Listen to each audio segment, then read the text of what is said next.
Salam əziz tələbələr. Bildiyiniz kimi artıq imtahana sayılı günlər qalıb və demək olar ki, bütün köhnə qəbullar və dim sınaqları işlədilib. Və bəzi tələbələr birinci cəhd imtahanında iştirak etməyiblər, birinci cəhd imtahanının sualları ilə tanış deyillər. Həm onlar üçün, həmçinin birinci cəhd imtahanında iştirak eləyib, lakin bəzi qaranlıq sualları qalan tələbələr üçün bu videonu çəkirəm. Burada bütün 50 sualın hamısına bir-bir incəliklə baxacağıq. Hamıya məlumdur ki, birinci cəhd imtahanı məntiq sualları cəhətdən elə də ürəkaçan keçmədi və çətin suallar, vaxt aparan suallar həddindən çox idi. Bu bir reallıqdır. İndi həll edəndə də bunu ilə rastlaşacağıq. Ona görə də sualların izahına diqqətlə baxaq ki, ikinci cəhd imtahanında da o tipli suallar bizim rastımıza çıxsa, bir sıxıntı yaşamayaq. Özəlliklə bəzi riyazi məsələ tipli suallarda və bəzi analogiyalarda çətinliklər yaşanmışdır. Başlayaq 46 nömrəli sualdan. Başlamamışdan öncə sizdən kanala abunə olmağı, kanala daxil olub orada abunə ol butonuna vurub kanala abunə olmağı xahiş edəcəm. Öncədən təşəkkürlər. 46-cı sualda nə deyir? Deyir ki, 2010-cu ildə X qəsəbəsindəki orta məktəblərin cəmi 150 nəfər məzun olmuşdur. Və həmin il qəsəbədəki N saylı orta məktəbin məzunlarının 40%, yəni 24 nəfəri ali məktəblərə qəbul olmuşdular. 2010-cu ildə X qəsəbəsindəki bütün orta məktəblərin məzunlarının neçə faizini N saylı məktəbin məzunları təşkil edib? Buradan ümumi deməli birinci çoxluq olaraq bütövlükdə X qəsəbəsindəki orta məktəblərin sayını götürürəm. Bu ümumilikdə 150 nəfər olubdur. Ümumilikdə bütün orta məktəblərin məzunlarının sayı 150 nəfər olub. Lakin bu müxtəlif hissələrə bölünüb. Müxtəlif məktəblərə bölünüb. M, N, K və s. Sırf N məktəbi haqqında bizə məlumat verir. Deyir, N saylı orta məktəbin məzunlarının cəmi 40% qəbul olubdur. 40%-nin isə 24 nəfər olduğunu qeyd edir. Burada faizinə görə ədədin tapılması məsələsindən istifadə edirik. Deməli, biz buradan tapmalıyıq ki, N saylı orta məktəbin nə qədər məzunu olub ki, onun 40%-i 24 nəfərdir. 24 nəfər 40% edirsə, neçə nəfər 100% eləyər? Bu üsulla gəlin ilk öncə X-i hesablayaq. Deməli, 40x bərabərdir 24 vur 100-ə, x də bərabərdir 60-a. Bu 60 N qəsəbəsinin deməli məzunlarının sayını göstərir.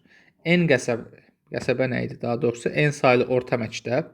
N saylı orta məktəbin məzunlarının sayı nə qədərdir? 60 nəfərdir. Onun da 40%-i, yəni 24 nəfəri ali məktəbə qəbul olub. İndi sual nədir? 2010-cu ildə X qəsəbəsindəki bütün orta məktəblərin məzunlarının, yəni 150 nəfərin neçə faizini N saylı məktəbin məzunları təşkil edib? Yəni, qısacası 60 ədədi 150 ədədinin neçə faizini təşkil edir? Bir ədəd digərinin neçə faizini təşkil edir? Onu tapmaq üçün həmin ədədi digər dediyimiz ədədə bölüb 100-ə vurmaq lazımdır. Bu ifadənin də sonda nəticəsi bizə deməli, gəlin görək neçə verəcək? 40%-i vermiş olacaq. Bu sualın cavabını bu üsulla tapa bilərik. Bir də tənasüb üsulu ilə. 150 nəfər bütün X qəsəbəsinin məzunlarının sayıdır. Biz bunu bütöv olduğu üçün 100% qəbul etməliyik və 60 nəfər isə, yəni N məktəbinin tələbələrini isə, məzunlarını isə X% qəbul edirik. Buradan da 150x bərabərdir çarpaz vurma ilə 6000-ə, x-ə bərabər olacaq 40-a. Doğru cavab olur 40%. Yəni B variantı. 42-ci sual fiqur analogiyası ilə bağlı olan bir sual nümunəsidir. Sual 2013-cü ilin Dövlət İmtahan Mərkəzi sınağının sualıdır, təkrarlanıb istifadə olunub və biz nə edə bilərik burada? Və fiqurda nə ediblər belə desək? Əvvəlcə sol tərəfi və sağ tərəfi içəriyə qatlayıblar və elə bir əməliyyat gedib. Əvvəlcə sol tərəf, sonra sağ tərəf və yaxud əslində fərqi yoxdur tərəflərin, önəmli deyil. Məsələn, sol tərəfi içəriyə doğru qatlasam, sağa doğru qatlasam, belə bir görüntü alınır. İndi mən bunu qırmızı ilə rəngləyirəm ki, siz burada fərqi hiss edəsiniz. Məsələn, bu balaca üçbucaq da öz yanına, fiqurun sol tərəfinə düşmüş olacaq. Bəs digər sağdakı fiqur hara qatlanacaq?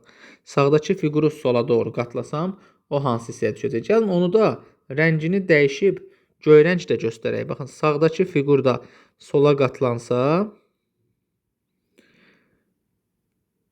belə bir görüntü alınacaq.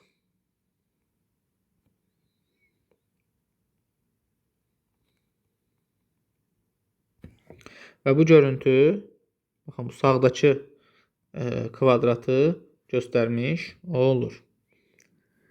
İndi aşağıda da sol tərəfi və sağ tərəfi içəriyə doğru qatlayırıq.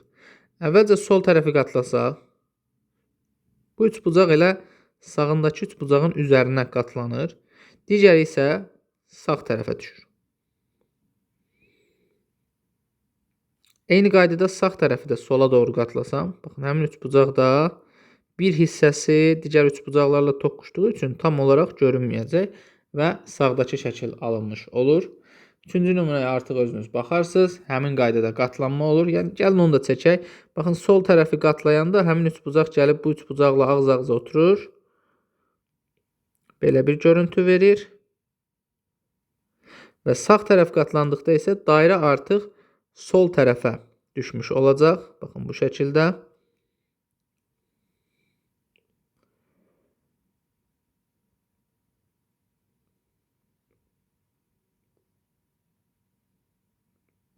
Və alınan ortadakı şəkil sağ tərəfdə çəkilib. İndi isə yenə biz sol tərəfi qatlayırıq içəri. Sol tərəfi qatlayanda bu üçbucaq öz yanına sağ tərəfə düşür. Bu üçbucaq ən sağ tərəfə düşür, fiqurun sağ hissəsinə. Yuxarıdakı, soldakı kəsik də gedib sağ tərəfə düşəcək o da. Və yerdə sadəcə bir dənə sağdakı dairə qalır ki, onu da sol tərəfə qatlamalıyıq. O fiquru da biz sol tərəfə qatlasaq, baxın, burada indi göy rənglə göstərəcəyim şəkildə bir dairə əmələ gələcək. Baxın, o dairə gəlib bu hissəyə düşmüş olacaq. Gəlin biz onu da rəngləyək. Dairənin içərisinə də rəng vuraq. Və dairə də rəngləndiyi halda gördüyünüz kimi ortada qalan kvadratın yalnız sol yuxarı küncü boş qaldı. Bu da B variantında göstərilib. Doğru cavab B variantı. 48 nömrəli sualda sözlər arasındakı məntiqi əlaqəyə əsasən analoji variantı seçin. Bizə verilən sözlər gövdə, ağcaqovaq və ağacdır. Burada əlaqə nədir? Ağcaqovaq bir ağac növüdür və ağcaqovağın gövdəsi olur. Gəlin variantlara baxaq. Bu variantda uyğun gələn ədəd bülbül bir quş növüdür və bülbülün dimdiyi olur. Doğru cavab D variantı. Digər variantlar niyə doğru deyil? Dedik, ağcaqovaq bir ağac növüdür. Gül bir qızılgül növü deyil. Yerləri dəyişik düşüb. Kitab bir hekayə növü deyil. Milçəkqıran bir kök deyil. Milçəkqıran deməli bir bitki növüdür. Avtobus bir nəqliyyat növüdür və avtobusun sərnişini var. Bu əslində doğru deyil. Çünki avtobus nəqliyyat növü ola bilər. Amma avtobusun hissəsi sərnişin deyil axı. Məsələn, oturacaq yazılsaydı və yaxud təkər yazılsaydı, sükan yazılsaydı, biz bunu götürə bilərdik. Lakin deməli, sərnişin avtobusun bir parçası sayılmır. Ona görə də cavab D variantı. 49 nömrəli sualımız anaqramdır, lakin elə də asan sözlər qeyd olunmayıb. A variantındakı söz nekroloqdur. C variantı uroloqdur. E variantı oftalmoloqdur.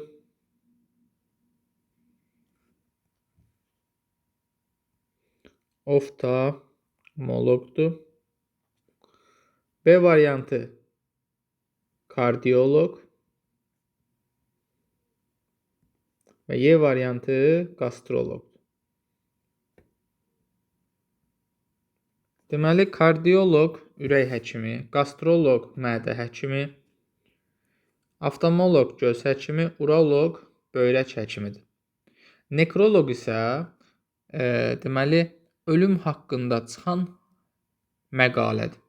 Yəni, müəyyən bir şəxsin ölümü dərc edilən bir qəzet məqaləsi, jurnal məqaləsinə nekroloq xəbərləri də deyirlər. 49 nömrəli sualda cavab A variantı.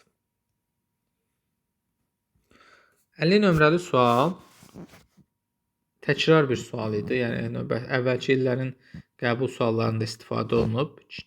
Deməli, burada qeyd olunub ki, müəyyən müxtəlif 6 dənə müxtəlif bir zamanda stansiyadan çıxan 6 dənə qatar var və həmin qatarlar haqqında məlumatlar verilib. Deyir ki, ən burada dəqiq verilən məlumata fikir versəz, 3-cü cümlə çox dəqiqdir. Məsələn, mən buradan başlanğıcı sol tərəfdən götürsəm, məsələn, soldan sağa doğru zamanları sıralasam,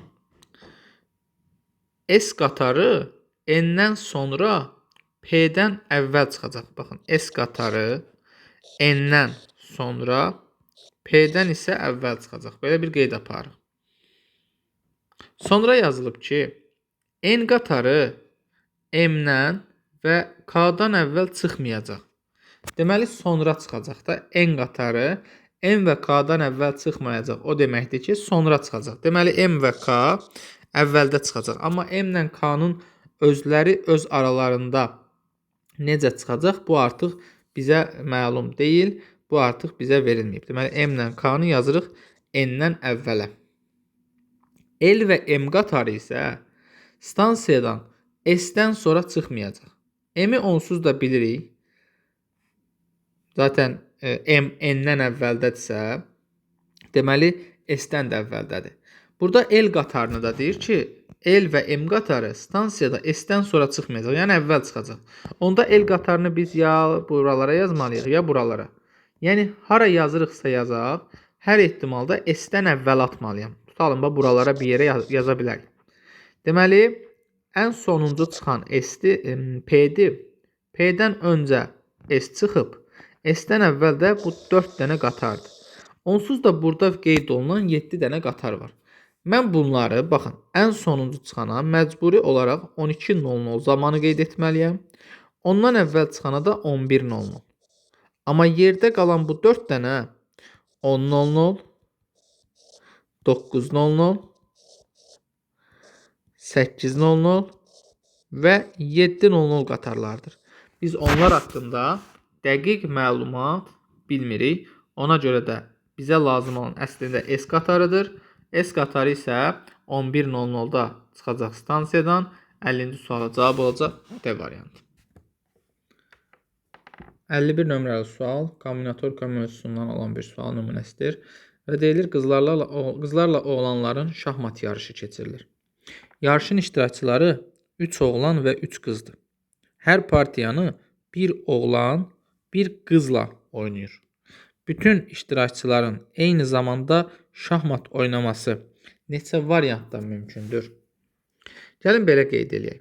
Oğlanlar, məsələn, A, B və C şəxsləri, qızlar isə D, Y və F şəxsləridir. Əgər hər bir oğlan bir qızla oynayırsa və eyni zamanda oynayırlar, yəni müxtəlif versiyalar düzəldə bilmərəm. Eyni anda bir qız bir oğlanla oynayır və bütün bu hallar eyni anda baş verərsə, neçə variantda yazmaq mümkündür? Baxın, tutalım A adlı şəxs, oğlan, oyun oynamaq üçün kimi seçə bilər? Qarşısında olan 3 dənə qızdan birini. Biz də bilirik ki, seçim əməliyyatları kombinizon vasitəsilə aparılır. Kombinizon 3 elementdən 1.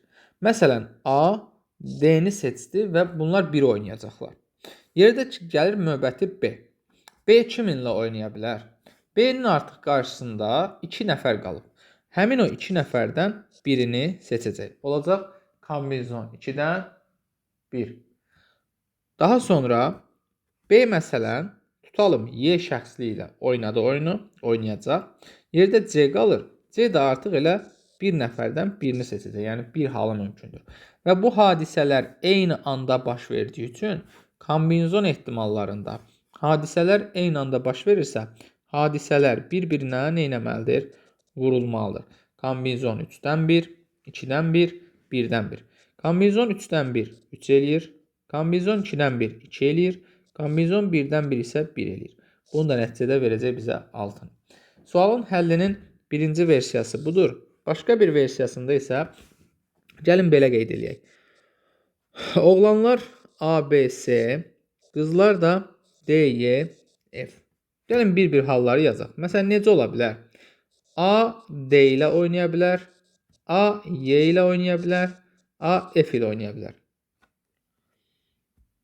Bu versiya mümkün ola bilər.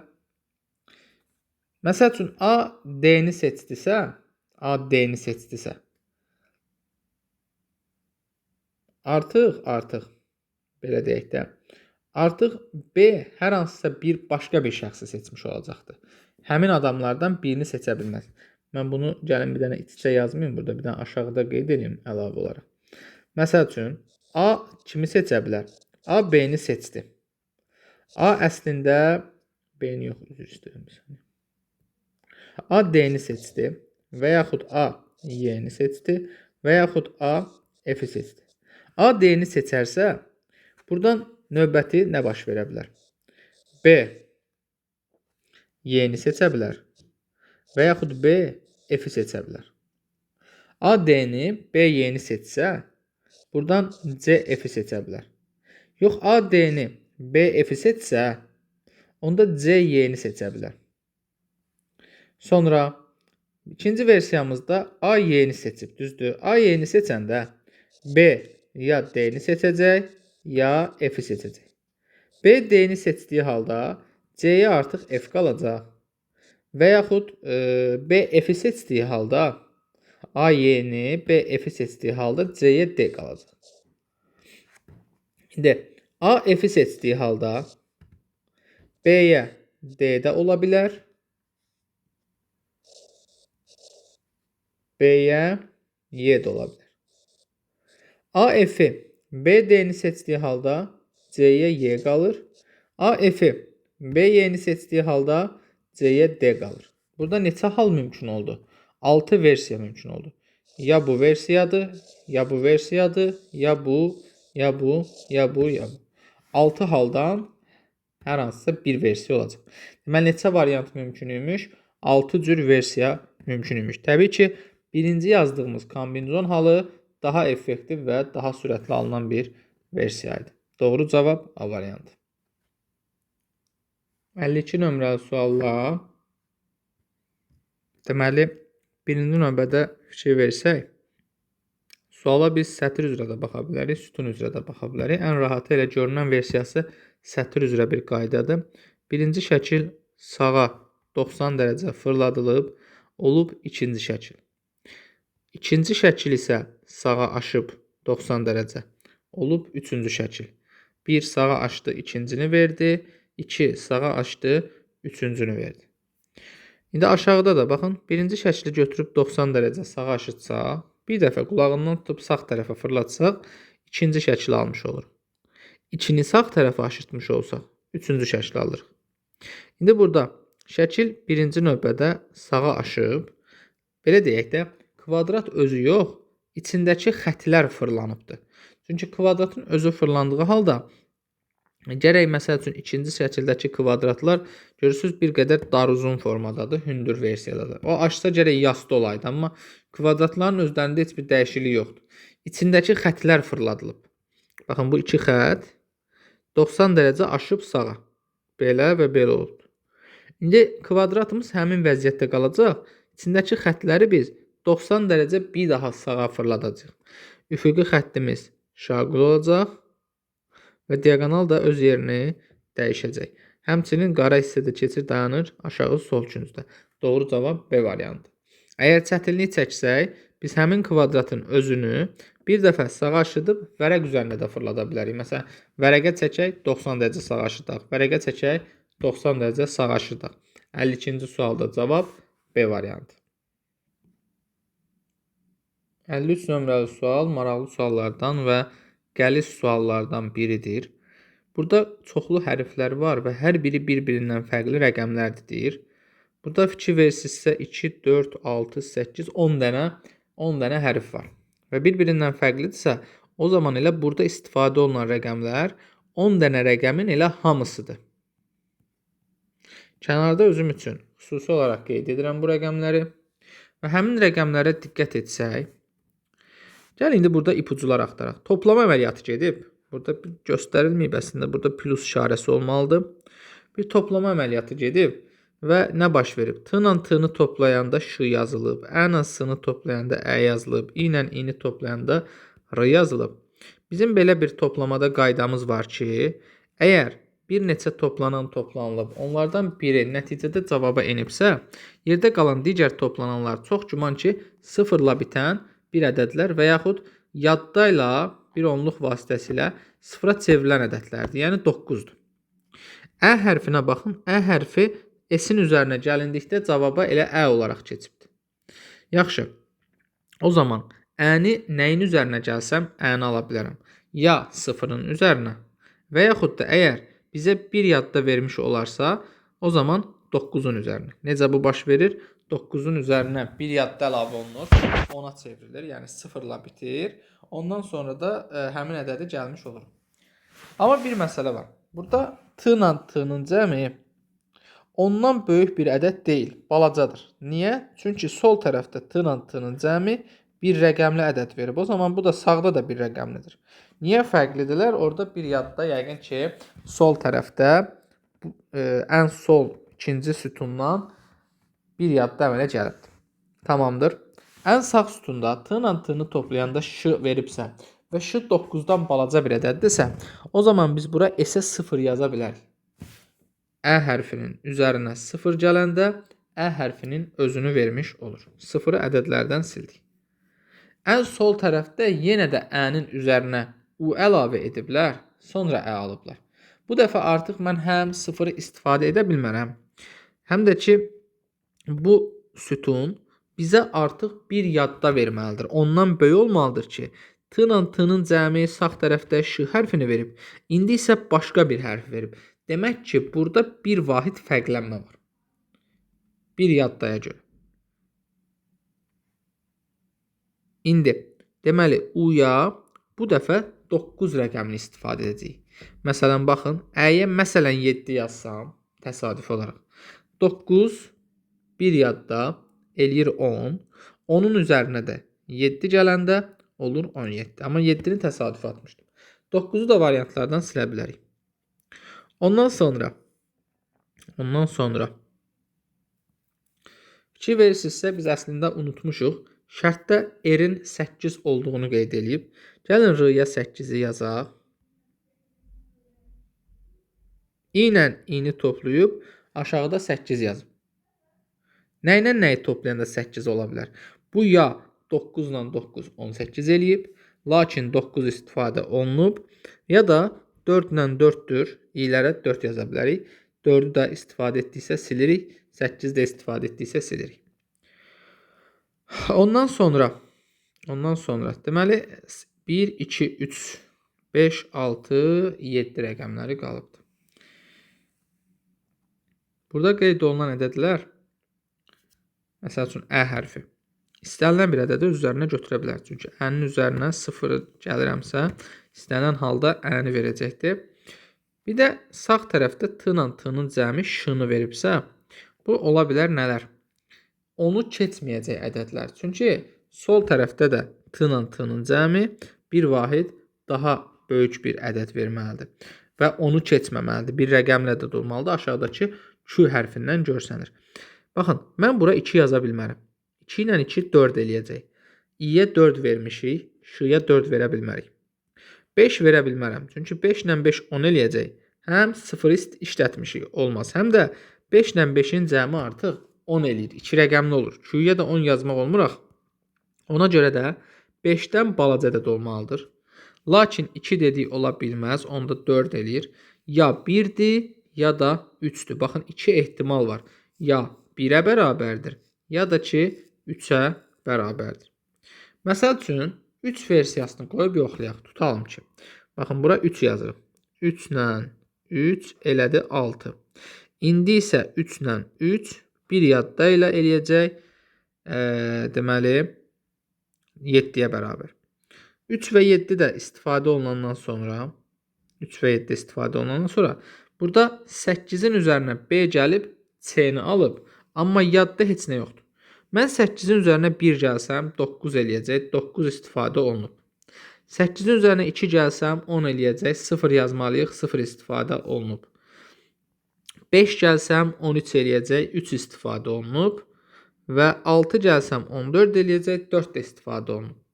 Yəni, gördüyünüz kimi bütün rəqəmlər artıq istifadə olunub və belə olan halda B-yə qiymət tapılmır. O zaman geri qaytarırıq və 3-6 fikrindən vaz keçirik. Başqa alternativimiz nə idi? 1-1-2 yazmaq. 1 və 2 istifadə olundu. O zaman 1 ilə 1 bizə nəticədə 3 verəcək. Bu dəfə bir vahid böyük verəcək. 3 də istifadə olundu. İndi gəlin baxaq görək. B-nin üzərinə 8 gəlib C alınan versiya 5-dir, 6-dır, yoxsa 7-dir. 8 üzərinə 5 gəlsəm 13 eləyəcək. 6 gəlsəm 14 olacaq. Buna icazə yoxdur. Toqquşur. 7 gəlsəm 8-in üzərinə əgər mən buradan 7 gəlsəm 15 eləyəcək. Bu uyğun gəlir. Birinci versiyada uyğun gəlmirdi. Çünki niyə? Çünki mən 8 üzərinə 5 gəlsəm dedim 13 olur. Baxın, Q-nün qiymətinə 3 yazmışıq. Deməli, bu versiyada işlədə bilərəm nə? Bir dənə 7-ni. 8-in üzərinə 7 gələndə 15 eləyir. Ç'ya 5 yazırıq. 5 ilə 7 getdi. Yerdə qalır bircə dənə 6. 6-nı da artıq buradakı ə hərflərinə işlədə bilərik. Burada yazırıq 6. Bizə lazımdır bu ilə Ş-nın cəmi. B-nin qiyməti 7-dir, Ş-nın qiyməti də 2-dir. Doğru cavab olacaq 9, yəni D variantı. Belə suallar vaxt aparmasın deyə birinci növbədə onun deməli xüsusi bəzi taktiki üsulları var ki, onlara baxmalıyıq, ipucuları. Məsələn, burada ipucu nə idi? Ə hərfi ilə S hərfini toplayanda Ə hərfinin özünü veribsə, bu 10 rəqəm olmalıdır. Yəni 0 rəqəm olmalıdır. Digər toplananların cəmi 0-la və yaxud 10-la bitməlidir. Və yaxud hətta çox olarsa 20 də demək mümkündür. Doğru cavab D variantı 53-cü sualda. 54 nömrəli sual. 2 dənə sıra qeyd olunub və həmin 2 sırada nömrələr qeyd olunub. Həmin nömrələrdə hansı mağazalar yerləşir, onlar qeyd olunub. Ona görə də gəlin bir dənə həmin sıraları biz özümüzdə yerləşdirək. Çəkdik və indi nələr qeyd etməliyik? Baxın, bizə qeyd olunub ki, burada 3 dənə geyim, 2 dənə ayaqqabı, 2 dənə kitab, 1 dənə meyvə, 2 dənə də restoran mağazası vardır. 10 dənə. İndi qeyd olunan bəzi cümlələr var. Gəlin onlardan danışaq. Deməli, deyir ki, 3 nömrəli meyvə mağazası geyim və ayaqqabı mağazası ilə yanaşıdır. 3 nömrəli meyvə mağazası geyim və ayaqqabı mağazası ilə yanaşıdır. İndi buradan əslində 2 versiya yaranır. Mən 3 nömrəli meyvə mağazası yazsam, geyim və ayaqqabı mağazası ilə yanaşıdır deyərkən 2 dənə hal yaranır. Biri məsəl üçün geyim sağda, ayaqqabı solda, biri də tərsinə. Ona görə də gəlin belə bir şey eləyək. Biz burada bir dənə ikinci hal, ikinci versiyada yaradıq. Belə bir şəkildə kopyaladıq. Deməli, bir dəfə yuxarıdakı versiyanı yazırıq. Deməli, meyvə mağazası geyim və ayaqqabı mağazası ilə yanaşı olsun. Bir dəfə də aşağıdakı versiyanı yazaq. Meyvə mağazası geyim və ayaqqabı mağazası ilə yanaşı olsun. Deməli, biz buradan bir geyim mağazasını silirik. Bir meyvə mağazasını silirik. Bir dənə də ayaqqabı mağazasını silirik. Sonra geyim mağazalarının ikisi yanaşıdır. Üçüncüsü ilə isə bunlarla eyni sırada deyil. Bu bizə hələ ki kömək eləmir, çünki geyim mağazasının yanaşı olanlarını birinci sıraya da yaza bilərəm, ikinci sıraya da yaza bilərəm. Geyim mağazalarından heç biri restoranlarla yanaşı deyil. Lap gözəl. Kitab mağazaları yanaşıdır. Kitab mağazaları yanaşıdırsa 100% ikinci mərtəbədədir. Baxın, kitab mağazaları 100% ikinci sırada yerləşir. Bunu elə belə qeyd eləyək bura. Ayaqqabı mağazaları da eyni sıradadır, lakin yanaşı deyillər. Ayaqqabı mağazası onsuz da 2 dənədir. Deyir, eyni sıradadır, amma yanaşı deyil. Deməli, bir ayaqqabı mağazasını biz baxın, yazmışıq birinci sıraya. Əgər birinci sıraya yazmışamsa, deməli, ikinci ayaqqabı da birinci sıradadır. Amma digərinin yanında deyil. Onda yaza bilərəm 5-ci yerə. Digər nümunədə də 4-ə yazdığım üçün orada da ayaqqabını yazacağam birinci yerə. Deməli, ayaqqabıların hər ikisi tapıldı. Yerdə qalan hissələr nələrdir? Bunlar qalıbdır. Dairənin içindəkilər bütün versiyalardır. Və bu arada kitab mağazaları yanaşı olduğu üçün onu ikinci hissəyə yazacağıq. Geyimlə bağlı bir cümlə var idi. Deyir, geyim mağazalarının ikisi yanaşıdır. Üçüncüsü onlarla yanaşı deyil. Artıq nümunələrdə geyimin sağı və solu bağlı olduğu üçün 2 dənə yanaşı olan geyim mağazasını aşağı yazacağıq. Baxın, 2 dənə geyim də altda yazılmalıdır. 2 dənə deməli kitab mağazası da aşağıda yazılmalıdır.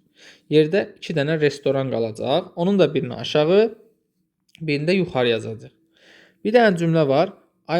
Deməli, geyim mağazalarının heç biri restoranla yanaşı deyil. Baxın, biz yuxarı nümunədə restoranın birini yazarıq yuxarı. Aşağı nümunədə də restoranı yazarıq artıq sol tərəf. Və 2 geyim, 2 kitab, bunlar düşür aşağı. Amma restoranda deməli geyim mağazasından yanaşı olmamalıdır. Onu biz belə düzə bilərik də. Deməli, yuxarıdakı versiyada 2 dənə kitab mağazası, deməli, yox, belə alınmayacaq. Gəlin belə düzək. 2 dənə geyim mağazası, 2 dənə kitab mağazası və bir dənə restoran. Və yaxud onun əksini də düzə bilərik. Restoran bu yana düşsün. Sonra 2 dənə kitab mağazası, 2 dənə də geyim mağazası. Bu da mümkündür. Aşağı versiyada da yenə eyni şeydir. 2 geyim, 2 kitab, 1 restoran və yaxud 2 geyim, 2 kitab və 1 restoran. Bu da mümkündür. Yəni, o versiyalar arasında hansını seçəcəyimizi isə artıq biz bilməyəcəyik. Mətnə əsasən aşağıdakılardan hansı mütləq səhvdir? Deyir ki, ayaqqabı mağazalarından biri kitab mağazalarından biri ilə yanaşıdır. Belə bir versiya var mı ümumiyyətlə? Bu yanlış cümlədir. Çünki ayaqqabı mağazaları düşür birinci sıraya, kitab mağazaları düşür ikinci sıraya. Belə bir şey mümkün deyil. Birinci sıradakı geyim mağazası ayaqqabı mağazalarından biri ilə yanaşıdır. Bəli, bu doğru cümlədir. Geyim mağazası ayaqqabı mağazalarından biri ilə yanaşır. Bu oldu doğru cümlə. Restoranlar 1 və 6 nömrəlidir. Birinci sırada, birinci nümunədə, yəni yuxarıda yazdığım versiyada restoranlar 1.6-dır. Aşağıdakı nümunədə də 1.6-dır. Bu da doğrudur. Restoranlardan biri ayaqqabı mağazalarından biri ilə yanaşıdır. Bəli, yuxarıdakı nümunədə olan versiyada restoran ayaqqabı mağazası ilə yanaşı olur. Bu doğrudur.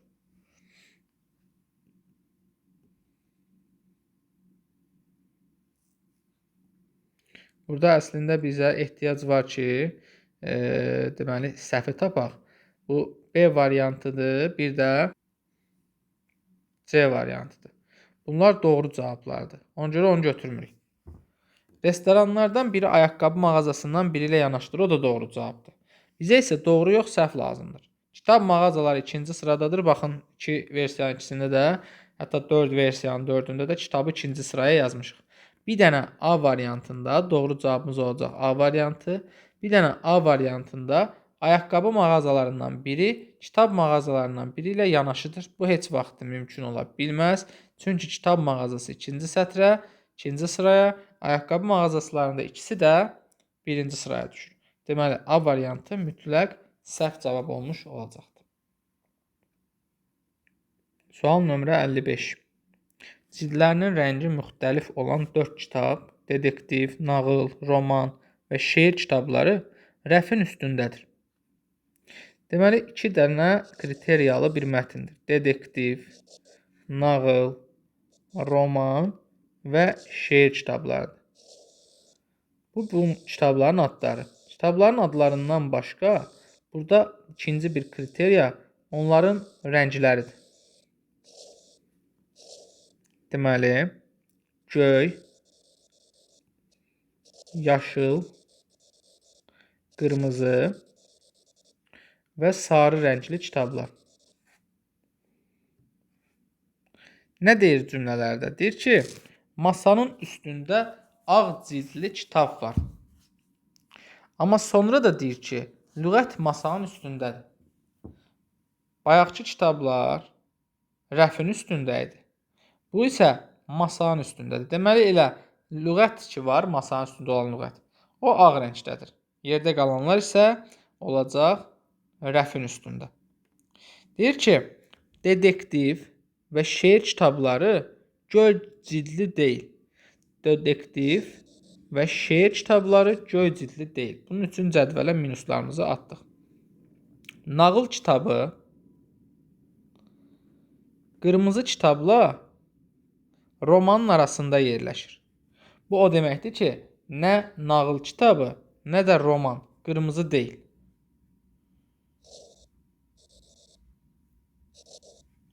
Sonra sarı cildli kitab nə şeir, nə də nağıl kitabıdır. Nə şeir deyil, nə də nağıl kitabı deyil. Yaşıl kitab, bu cümləni də qeyd edək. Yaşıl kitab sarı kitabdan və detektivdən solda yerləşir. Sarı kitab və detektivdən. Və bu zaman görürük ki, əgər bir cümlədə adı keçibsə, nə yaşıl, nə də sarı kitablar detektiv kitab deyil.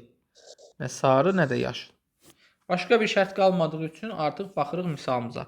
Burada nə yazılıbdır? Görürsünüz, qırmızı kitaba, detektivə bir dənə qırmızı kitab qalıb. Plus ata bilərik. Bura minus atanda. Deməli, şeir kitabı üçün bir dənə yaşıl qalır. Burada minus atırıq. Nağıl üçün bir dənə göy qalır. Roman üçün isə bir dənə sarı qalır. Və sualımız nədir? Hansı kitab qırmızı rənglidir? Qırmızı rəngli kitab detektiv kitabdır. Doğru cavab olacaq C variantı. 56-cı sualda analogiya sualıdır və verilən iki sözə diqqət etsək, burada qeyd olunub kvadrat və kub. Bu sual da köhnə qəbul suallarından biridir. Kvadrat və kub. Kub fəza figurudur və üzləri kvadratlardan ibarətdir. Variantlarda isə C variantı olacaq. Paralelipiped bir fəza figurudur və onun üzləri paralelogramlardan ibarətdir. Sağdakı figurun üzləri soldakı figurlardan ibarət olur. Doğru cavab C variantı. Sual nömrə 57. Bəzi tələbələrin səhv yazdığı bir sualdır. Analogiyadır. Dağ və mağara arasındakı əlaqə nədir? Mağara dağın içərisindəki bir oyuqdur. Yəni dağın içərisində bir boşluq olur, oyuq olur və bu da demək köhnədən istifadə olunan mağaralar, yaşayış üçün və s. heyvanların, insanların yaşayışı üçün istifadə olunur və bir növ oyuq formasındadır. Ağacın içərisində olan boşluğa, oyuğa isə çoğuş deyilir. Ona görə də cavab B variantı. Bütün imtahanın ən belə deyək, bəlalı bir sualı 58 nömrəli sualdır. Bu sualda deyilir ki, birinci iki söz arasındakı məntiqi əlaqəyə əsaslanaraq sual əvəzinə uyğun olan variantı seçin. İl, rüb, estafet, sual. İl və rüb arasında olan əlaqə ondan ibarətdir ki, il rüblərə bölünür, 4 rübdən ibarətdir. Estafet də yarışın bir mərhələsidir və estafet bir yarışdır, belə desək, bir hissəsidir və estafetin özü də müəyyən mərhələlərə bölünür. Necə ki, il rüblərə bölünür, estafet də müəyyən mərhələlərə bölünür. Yəni, məsələn, olimpiya oyunlarında və s. oyunlarda estafetlər bir mərhələ tamamlanır və sonra növbəti mərhələyə keçir. Bu sualda isə mərhələ sözünü əvəzləyən mənzil sözü var. Mərhələ sözünü əvəzləyən mənzil. Mənzil sözünün mənası bir növ amonim sözdür və bir mənası da mərhələ deməkdir. Bu mənzili bitirdim. Növbəti mənzil oyun müəyyən mənzillərə bölünür. 58-ci sualın doğru cavabı Y variantı. Sual nömrə 59.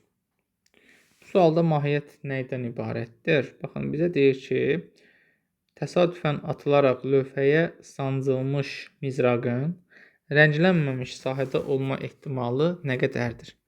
Ehtimal necə hesablanır? Ehtimal əlverişli halların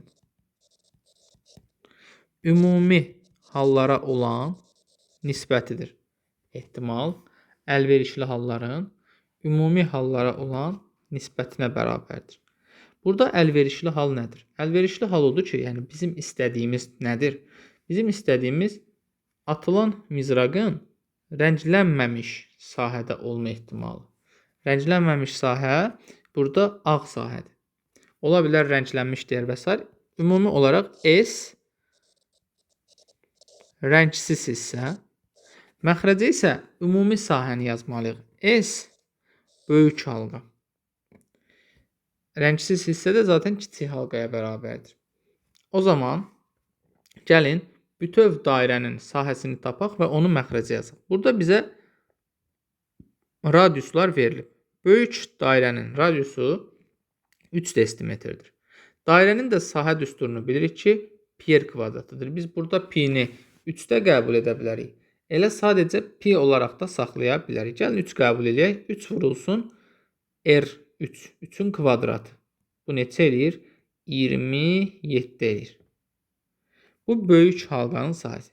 Kiçik halqanın da radiusu 2 desimetrdir və həmin pi r kvadratı düsturu ilə pi vurulsun 2-nin kvadratı. Bu da 12 eləyir. Bütöv sahəni məxrəcə, ağ hissənin sahəsini isə sürətə yazırıq. 27-də 12 ixtisar gedir olur 9-da 4. 59-cu suala cavab olacaq 9-da 4 D variantı. Əgər ki birdən rəngli hissəni soruşmuş olsaydı, rəngli hissəni soruşanda o zaman biz nə edəcəyik? Rəngli hissədə deməli rəngli hissəni tapmaq üçün həmin böyük 27-dən ağ hissəni 12-ni çıxıb o zaman rəngli hissəni 15 olaraq qəbul etməliydik. O zaman da cavabımız olacaqdı 9-da 5. 60 nömrəli sual dövlət qulluğu qəbul imtahanının bir sualıdır. Babək öz elektron postunu açmaq istəyir. Amma parolunu unudub. Onun yadındadır ki, parol 4 fərqli rəqəmdən ibarətdir. Babək parolun hansısa bir rəqəmini düzgün yazırsa, həmçinin düzgün ardıcıllıqla yerləşdirilsə, onda displeydə həmin rəqəm yerində Y hərfi görünür.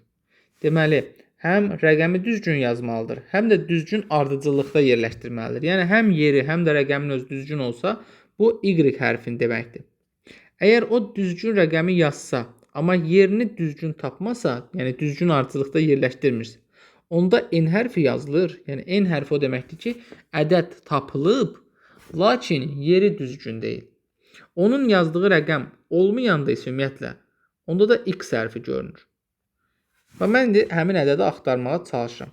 Baxın, birinci versiyada ədədə 4, 5 və 9 rəqəmləri deyiləndə X yanıb. Demək, bu ədəddə 4, 5, 9 ümumiyyətlə yoxdur.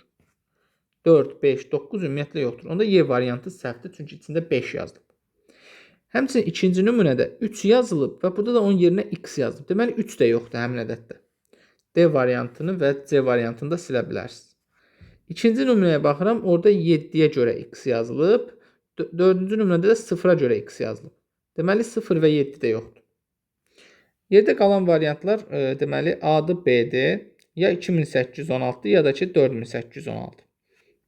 İndi burada yazılan ədədlərə gəlin birazca fikir verək. Məsəl üçün, deməli, nə zaman Y yanırdı? Həmin ədəd orada olanda. Bax, burada baxıram ki, 3-cü sətirdə, düzdür, bu bizə çox da kömək etməyəcək. 3-cü sətirdə 1 var və orada da Y yanıb. Deməli, bu ədədin içində Y 3-cü yerdədir. Yaxşı, əsas olan birinci hərfdir, birinci rəqəmdir. Çünki A və B variantları ona görə fərqlənir. Birinci hərf təbii ki 3 deyil, burada x yazılıb.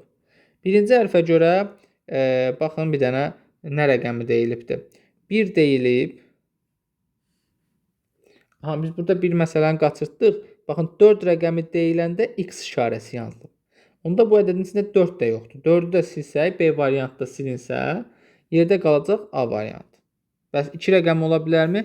Şərtli ümumiyyətlə 2 rəqəmi ilə danışmadığı üçün A variantı doğru cavab olmuş ola bilər. Doğru cavab A variantı. Həmçinin belə bir məsələ var ki, parol 4 fərqli rəqəmdən ibarət olmalıdır. Və burada yuxarıda da ümumiyyətlə 1-dən 9-a qədər 2-dən başqa bütün rəqəmlərdən istifadə olunub. Birinci yerə biz 1 yaza bilmərik. Çünki 1-ə görə yazılıb ki, yeri düzgün deyil. Yəni N işarəsi yazılıb. 3 ümumiyyətlə yoxdur. 8-dir, yeri düzgün deyil. 8 var, amma birinci yerdə deyil. 0 da yoxdur. Yəni burada yerdə nə qalır ki? Digər hissələr də tapılıb onsuz. Variantlar içərisində zaten 2 rəqəmini seçməyə məcburuq. Və yaxud suala başqa bir yöndən də yanaşa bilərik. Hətta daha rahat bir yöndən. Məsələn, biz bilirik ki, əsas kömək eləyən y rəqəmləridir. Baxın, burada 3 dənə yerdə y yanıb. Deməli, bu ədədin 3 dənə rəqəmi elə 816-dır. 816 olduğu üçün, yəni bu artıq bizə çox bir ipucu vermiş olur. Belə bir məsələ deyim də, indi biz qapalı sual üzərindən baxırıq. Görəsən, bu açıq sual olsaydı, biz bu 4 dənə rəqəmi tapmış ola bilərdik, yoxsa yox? 3 dənə rəqəmi tapdıq. 816. 8, 1, 6. Biz bu birinci rəqəmin yerinə 1 yaza bilmərik, 6 yaza bilmərik, 8 yaza bilmərik. 1-dən 9-a qədər rəqəmlər də elə deyil, daha doğrusu 0-dan 9-a qədər. Baxın, 8, 1, 6 işlənibdir deyə yaza bilmirik. Çünki şərtdə deyir ki, rəqəmləri fərqli olsun. 9, 5, 4 rəqəmləri bu ədədin içində yoxdur. Çünki onlar olanda x işarəsi yanıbdır. 9 yoxdur, 5 və 4 də yoxdur. 3 rəqəminə, bir də 0 rəqəminə, bir də 7 rəqəminə də x yanıb. 3, 0, 7. Yerdə bircə dənə 2 qaldı. Birinci rəqəm üçün yalnız və yalnız 2 yaza bilərik. Yəni, bu sözümün mənası oydu ki, sual açıq sual şəklində də düşsə, biz bunu yaza bilərik. Doğru cavab olacaq A variantı. 61-ci sual qeyri-aşkar operatordur. O qədər də çətin bir sual deyil. Deməli, birinci rəqəmləri 4-ü 6-ya, hər iki ədədin birinci rəqəmini bir-birinə vurub sona yazırıq. 7 vurulsun 2 eləyib 14. 3 vurulsun 6 eləyib 18. 3 vur 1 eləyib 3. İndi 5-i də 3-ə vurub yazırıq 15. Ədədimizin sonu 15 ilə bitməlidir. Bəs əvvələ nə yazmaq lazımdır? Əvvələ isə 3 ilə 8-i cəmləyib yazırıq 11. Birinci rəqəmlər vurulub sona yazıldı. İkinci rəqəmlər toplanıb əvvələ yazılır. Baxın, 2 və 4, 6 eləyib qabağa yazılır. İndi 7 ilə 1-i toplayırıq, 8 eləyirik. Onu da yazırıq əvvələ. Doğru cavab Y variantı. 62-ci sual rahat bir analogiyadır. Söz və mətn arasındakı əlaqə odur ki, mətn sözlərdən təşkil olunur. Və burada da doğru cavab təbii ki, C variantı olacaq. Mətn sözlərdən təşkil olunursa, deməli, toxuma da hüceyrələrdən təşkil olunacaq. 62-ci sual C variantı. Çünki ayaq böcəklərdən, sinir beyinlərdən, budaq ağaclardan, saç başlardan, ağac budaqlardan təşkil oluna bilər. Beyin sinirlərdən təşkil oluna bilər, amma yerləri dəyişikdir. Ona görə də onlar cavab ola bilməyəcəklər. 63-cü sualda sadə bir fiqur ardıcıllığıdır. Deməli, birinci şəkilə baxırsınız. Baxın, düzbucaqlı əvvəl birinci yerdədir. Sonra üçüncü yerdədir. Sonra ikinci yerdədir. İndi harada olmalıdır? İndi birinci yerdə. 1, 3, 2 geriyə doğru gedir. İndi növbəti 1. Cavab Y, D, A ola bilməz. Və rəngi isə bir dəfə ağ, qara, boz. İndi növbəti yenidən ağ oldu. Deməli, buna görə 3 dənə variant getdi. İndi növbəti fiqura baxaq. Məsəl üçün, o fiqur ola bilər 3 bucaq. Üçbucaq ikinci yerdə, birinci yerdə, üçüncü yerdə. Sonra növbəti yenidən ikinci yerdə olacaq. 2, 1, 3, 2, 1, 3 bu şəkildə davam edir. Yəni sola doğru hərəkət edir üçbucaqlar. O şəkildə də baxa bilərik. Məsələn, əvvəlcə üçbucaq ikinci damadadır. Bir dama sola hərəkət elədi, keçdi 1-ə. Sonra bir dama sola hərəkət elədi, yəni yer yoxdur deyə qayıdıb başa, sona yəni. Sonra bir dama sola, mərkəzə hərəkət eləyəcək. Bəs rəngi qara, boz, ağ. İndi növbəti qara olacaq. İkinci damada qara üçbucaq. Doğru cavab C variantı. Çünki kvadrat da 3-dədir, 2-dədir, 1-dədir, indi 3-də. Bozdur, ağdır, qaradır, indi boz. Doğru cavab C variantı 63-cü sualdır. 64 nömrəli sual. Bir dənə kub verilib və onun eynisini axtarırıq. Bu tipli sualları məsəl üçün biz pozan üsulla da həll edə bilərik. Lakin bəzi qeydlər aparıb bəzi variantları silə bilərik. Məsəl üçün birincisi nöqtə işarəsinə baxıram ki, nöqtə işarəsi plusa və bu üçbucaqlara yaxın yerləşib. Hər ikisinə yaxın, yəni məsələn onlardan uzaqda deyil də. Hər ikisinin də üçü bir yerdə dayananda üçünün kəsişmə nöqtəsinə düşür. Üçü bir yerdə dayananda üçünün kəsişmə nöqtəsinə düşür. Məsəl üçün A variantına bir dənə baxaq. Nöqtə üstəgəlin yaxınlığında olmalı idi. Ona görə A variantı yanlış. Nöqtə bu üçbucaqlara yaxın dayanmalı idi. Baxın bu üçbucaqlar ki var qoşa. Onların yanında, kənarında yox, yaxınlığında olmalı idi. B variantı yanlış. Deməli, gəlin bir dənə D variantına baxaq. Mən D variantını almaq üçün bu kubu sağa doğru fırlatmalıyam. Mən bu kubu sağa doğru fırladanda, axı nöqtə sizcə də elə deyilmi ki, bu küncə düşməli idi? Dedi axı, hər üç fiqur, bu üç fiqurun mərkəzi nöqtəsində olmalıdır. Mən onu sağa fırladıramsa, nöqtə gedib o üçünün mərkəzinə düşməli idi. Bu variant da yanlış. Yaxşı, gəlin bir dənə C variantına baxaq və C variantını almaq üçün mərhələli addımlara baxaq. Əslində belə baxmaq olur. Nöqtə, üstəgəl, sonra üçbucaqlar. Nöqtə, üstəgəl, sonra üçbucaqlar. Və biz baxırıq ki, nöqtə mərkəzdədir. Üçbucaqlar mərkəzə birləşməyib. Digər künclərdədir və bir də plus var. İndi bunu fırladaraq da gətirib bu görüntünü necə aldığımızı deyə bilərik. Birincisi, şəkli sola doğru fırladaq. Çünki şəkli sola doğru fırladanda bizə lazım olan fiqurlar yavaş-yavaş yerini alır. Əvvəlcə üçbucaqlar keçir sola və yuxarı. Bir bura. Bir də bura. Və bu zaman artıq nöqtə sol tərəfdə, bu da yaxın hissədə, burada dayanıb. Və plus da yuxarıdadır.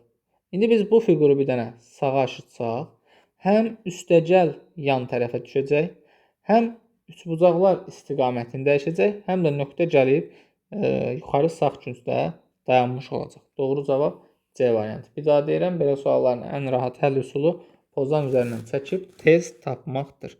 Sonra 65 nömrəli sual. Sual əvəzinə uyğun olan variantı seçin deyir. Birincisi, dördbucağın içində 4-dür, üçbucağın içində 5-dir. Gəlin bunları qeyd eləyək bura. Baxın, nə edibdir? Dördbucağı 4-ə vurub.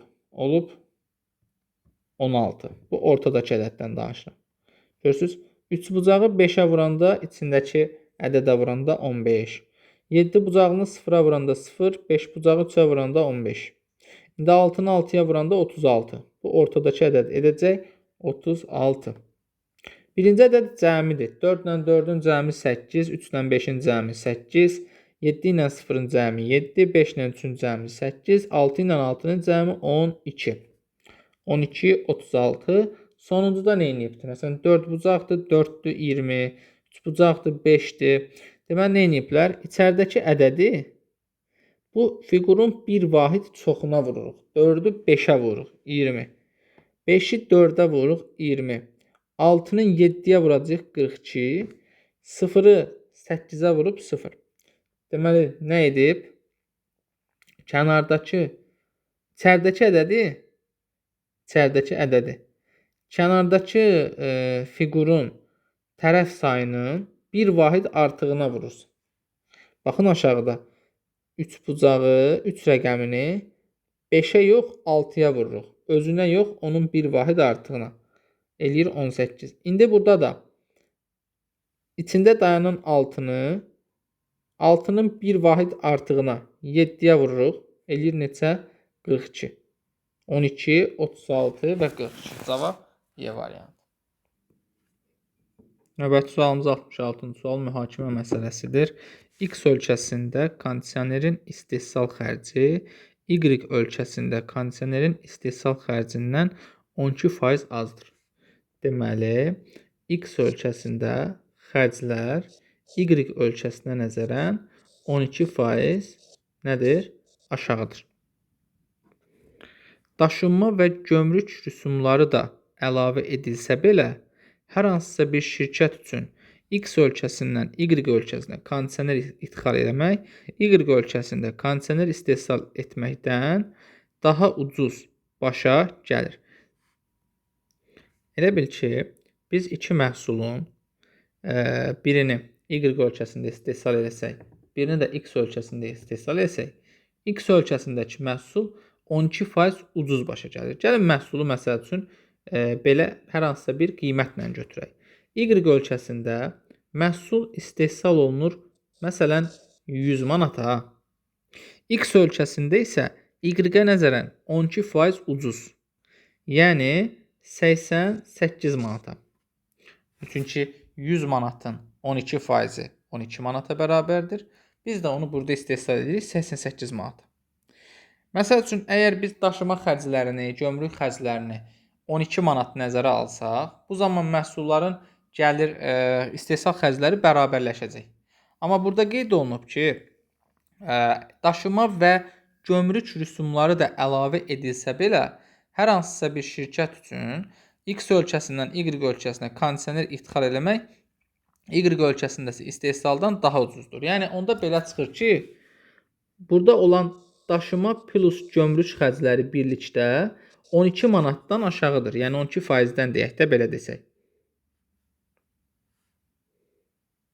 Bir saniyə yazılar silindi. Bir daha təkrarlayım bunu. X ölkəsi və Y ölkəsi. Dedik Y ölkəsində 100 manat qəbul edirik. X ölkəsində isə 12% ucuz 88 manat. Və plus burada daşıma və gömrük xərcləri, yəni 88 manatın üzərinə daşıma və gömrük xərclərini də gəlsək, bu 100 manatdan aşağı eləyir. Yəni bu daha sərf edici olur. Onda belə çıxır ki, avtomatik buradan özümüz kifayət də tapa bilərik. Daşıma və gömrük xərcləri həmin 12 manatdan daha azdır. Yəni 10 manat, 8 manat və s. Gəlin görək bununla bağlı cümlələrdən nə qeyd olunub. X ölkəsindən Y ölkəsinə kondisioner daşınmasına çəkilən xərc Y ölkəsində kondisioner istehsalına çəkilən xərcin 12%-dən aşağıdır. İndi düz deyir də əslində. Yəni bu daşınma və gömrük xərcləri 12, indi mən faizi manata çevirmişəm. 12 manatdan aşağıdır. Yəni məsələn 8 manat olmuş olsa 96 manat eləyəcək. Amma 12 manat olmuş olsa, biz bunu 12 manat olaraq qəbul etsək, artıq bu zaman elə 100 manata bərabər olacaq. Amma 12 manatdan aşağı bir qiymət qəbul etsək, o zaman deməli 100 manatdan daha aşağı və sərf edici bir qiymət olacaq. Və B variantında deyir ki, X ölkəsində gömrük rüsumları Y ölkəsindəki gömrük rüsumlarından 12% aşağıdır. Bunu həm ona görə götürmürəm ki, təkcə gömrük rüsumları deyil daşınma xərcləri. İkincisi də ki, X-dən Y-ə məhsul aparıramsa, bu X-in gömrük rüsumu deyil də Y-in gömrük rüsumu sayılır. Çünki X-dən Y-ə məhsul aparanda bu gömrük rüsumu Y ölkəsi tərəfindən ödənilməlidir. X və Y ölkələrində kondisioner istehsalı bütün dünyada, yəni bu avtomatik olaraq dünya haqqında məlumat heç orada yoxdur. Ona görə bunun haqqında danışa bilmərik. D ölkəsindən kondisionerin istehsalına sərf olunan vaxt, yəni vaxt nə əlaqə, elə bir söz yoxdur orada. Bir də Y ölkəsində kondisioner istehsalına sərf olunan xərc, X ölkəsində kondisioner istehsalına sərf olunan xərcdən 15% çoxdur. Bu isə ümumiyyətlə orada şərtdə konkret olaraq qeyd olunub ki, istehsal xərci X ölkəsində 12% azdır. Burada isə deyir ki, Y ölkəsində 15% çoxdur. Bu isə yanlış bir cümlədir. Baxın, Y ölkəsində əgər 100%li bir xərc götürsəm, bunu X ölkəsində götürürdüm 88%. Və görəsən 100% 88%-dən neçə faiz çoxdur? 100% 88%-dən 12% çoxdur və biz bunu 100-ə vuracağıq. Bu da ki, faiz etibarilə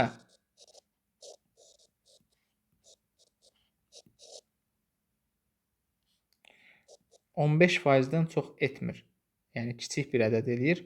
13.2, 13.5 təqribən yuvarlaqlaşdıranda belə bir faiz verir və ona görə də Y variantı yanlışdır. 15%-dən azdır desəydi, o zaman bunu götürə bilərdik. Deməli, burada doğru cavabımız olacaq A variantı. Bir daha qısa deyirəm. Əgər bir yerdə, məsəl üçün, xərclər 12% azdırsa, lakin daşınma gömrük xərclərini də nəzərə alsaq, yenə də az olursa, deməli, o yerdə qalan 12% ki var, bu daşınma və gömrük xərcləri həmin 12%-dən də daha aşağı qiymətləndirilməlidir. Ona görə də cavab olacaq A variantı. Baxırıq 67-ci suala, ardıcıllıq sualıdır və elə də çətin bir sual deyil. Birincisi, 801-dən 30 çıxılıb, olub 771. 771-dən 29 çıxılıb, olub 742. Daha sonra 28, daha sonra 27 və 26 çıxılıb. İndi isə 25 çıxılacaq. Və olacaq 25 çıxanda 636. Doğru cavab B variantı. 68-ci sual fiqur analogiyadır və sualda nə baş verib?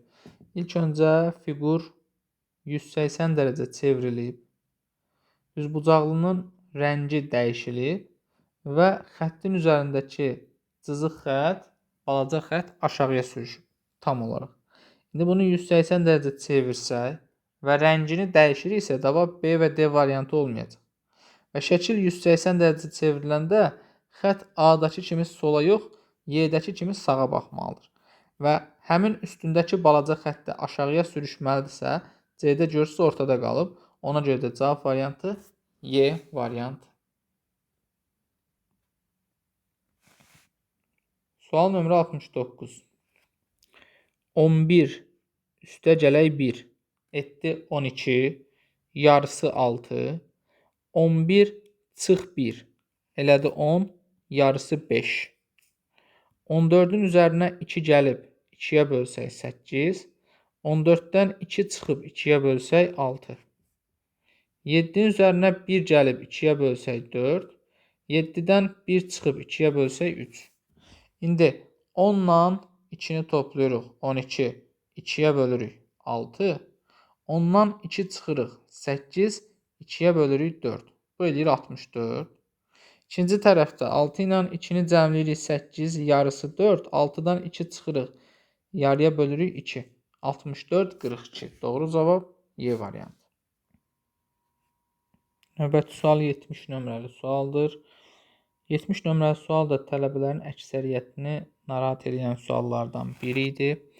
Baxın, yük avtomobilinin bortunun eni 3 metr, uzunluğu isə 4 metrdir və bu avtomobilinin bortuna hündürlüyü 0.5 metrdən çox olmaması şərti ilə ölçüləri 14x14x23 cm olan daşlardan ən çoxu neçəsini yükləmək olar?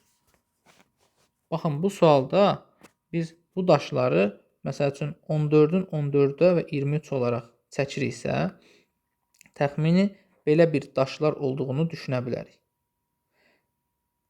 Eni uzunu 14-ün 14-ə kvadratdır. Hündürlüyü bir qədər daha hündürdür. Biz bunları deməli yük avtomobilinin bortuna yastı şəkildə, dik şəkildə, yəni müxtəlif versiyalarda düzə bilərik. Məsəl üçün, eni 3 metrdirsə, biz bunu santimetrlə qəbul etməliyik. Həmin 300 santimetrli yerə biz 14 sm hissəni də yerləşdirə bilərik. Məsəl üçün, belə deyək də, ümumi şəklini çəksək bortun təqribi